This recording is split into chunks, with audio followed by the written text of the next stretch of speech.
Hey guys, welcome to my first video. So today I'm going to be reading Chapter 1 of Diary of a Wimpy Kid, The Long Haul by Jeff Kinney. Let's get started. Chapter 1. If there was anything I've learned from my years of being a kid, it's that you have zero control over your own life. Ever since school let out, I haven't had anything I needed to do or anywhere I needed to be. As long as the air conditioning was working and the TV remote had batteries in it, I was all set for relaxing this summer vacation.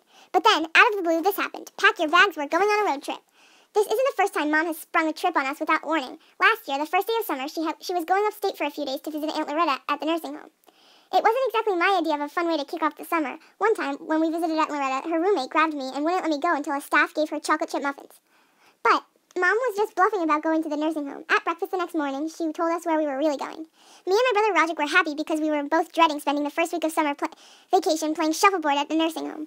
But when my little brother Manny heard about the new change in plans, he totally lost it. Mom has been talking about Aunt Loretta trip so much that he actually was excited about going. We ended up postponing our trip to Disney so we could visit Aunt Loretta. You'd think Mom would have learned her lesson about surprise trips after that one.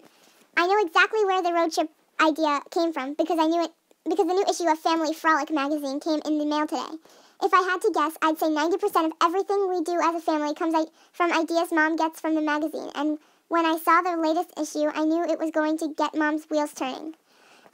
I flipped through Family Frolic a few times, and I have to admit, the pictures always make everything look like a lot of fun. But there must be something wrong with our family because we never measure up to the ones they show in the magazine. I guess Mom's giving up though. She said this road trip was going to be awesome and that spending a lot of time together in the car will be a bonding experience for the whole family. I tried to talk her into letting us do something normal like going to a water park for the day, but Mom didn't want to hear it. She said the whole point of the trip is to do things we've never done before and have authentic experiences. I thought Mom would have looped Dad in about her road trip idea, but apparently I was wrong because when he got home from work, he seemed just as surprised as us kids. Dad told Mom it was a bad time to be away from work because he didn't want to use his vacation days unless he absolutely had to. But Mom said there's nothing more important than spending time with our family. Then Dad told Mom he was really hoping to get his boat out on the water this weekend, and if he went on a road trip, he wouldn't be able to do that. Mom and Dad get along pretty well in general, but the one thing that's guaranteed to cause a fight between them is Dad's boat. A few years ago, Mom sent Dad out to get some milk, but along the way he spotted a boat for sale in someone's front yard, and before he knew it, the boat was in our driveway. Mom was mad that Dad didn't check with her first because having a boat is a ton of work. But Dad said it was always his dream to own a boat and that he could spend every weekend out on the water as a family. So Dad got to keep the boat and he seemed really happy about it, but things went downhill fast. A few days later, some people from the homeowners association knocked on our door. They said the rules in our neighborhood against having a boat parked in front of your house and told Dad he had to move it into the back. The boat sat in the backyard for the whole summer because Dad was too busy and didn't have time to use it. Then, in the fall, one of Dad's co-workers told him he'd have to winterize the boat to protect it from the cold weather.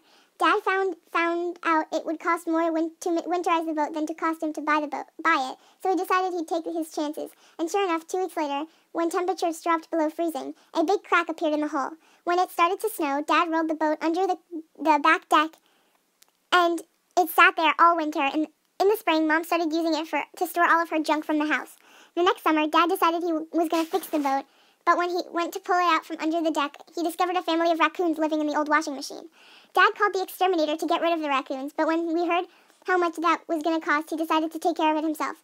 By then, Manny had heard about the baby raccoons living in the washing machine, and Mom had to step in. The boat has been sitting there ever since. I haven't heard any scurrying around coming from under the back for a while, so I'm guessing the raccoons moved out. Today, Mom told Dad he had the whole rest of the summer to get his boat out on the water, and he pretty much gave up after that. Mom said we were going to leave first thing in the morning, so we needed to start packing for the trip. He told everyone to bring bare essentials so we could fit everything in the minivan. But by the time we got all of our stuff out to the driveway, it was pretty clear we had a space problem. Mom started going through everything and sorting it into 2 piles, the things we needed and the things we didn't need. Roderick was pretty disappointed when some of his essentials didn't make it to the cut. Mom made me leave a bunch of small stuff behind, which seemed pretty ridiculous considering that Manny's plastic potty was coming along for the ride. Whenever we take a trip that's longer than 15 minutes, Mom brings Manny's potty, just in case. But I get really uncomfortable whenever he uses it. Mom wouldn't let me and Roderick take any electronics on the trip, even though they barely took up any space. He's also saying that kids these days won't know how to socialize because they are constantly got their noses 2 inches away from a screen. But I'll tell you this, when I have kids, I'm going to let them play on whatever gadget they want. If you ask me, electronics are the key to family happiness. After Mom went through every single item in the driveway and cut out all the things we didn't need, there are still way too much to fit in the van. I suggested we rent one of those giant recreational vehicles because we couldn't fit all of our stuff and have room to spare. The way I see it, if you want the whole family to get along, everyone needs to have their own space, and with one of those souped-up RVs, we could spend weeks on the road without even bumping into each other. But Mom said RVs are too expensive and they get terrible gas mileage, so that put an end to that idea. Roderick said maybe we can get one of those trailers, behind the car, which sounded smart to me. But it was pretty clear Roderick was imagining the trailer as a sort of mini apartment for himself, so that wasn't going to fly either. Then Dad rang out with his own idea. He said we could solve the whole space issue by just putting the stuff that didn't fit in the van into the boat, which we could tow behind us. I think Mom realized there wasn't really another option, so she caved in. But getting the boat into the driveway was easier said than done. Not only did we have to take all the junk out of the boat, but it turned out there was a tree growing through the bottom. It took 3 hours to get the boat out from under the deck, and let me just say, Mom did not exactly go out of her way to help. After we got the boat into the driveway, Dad patched up the hole in the bottom and the crack in the hole with some duct tape. I just hope we're not going anywhere near the water on this trip, though. Because as far as I know, the boat didn't come with any life preservers. Alright, so that's my video. Hope you liked it. Bye! Subscribe for more.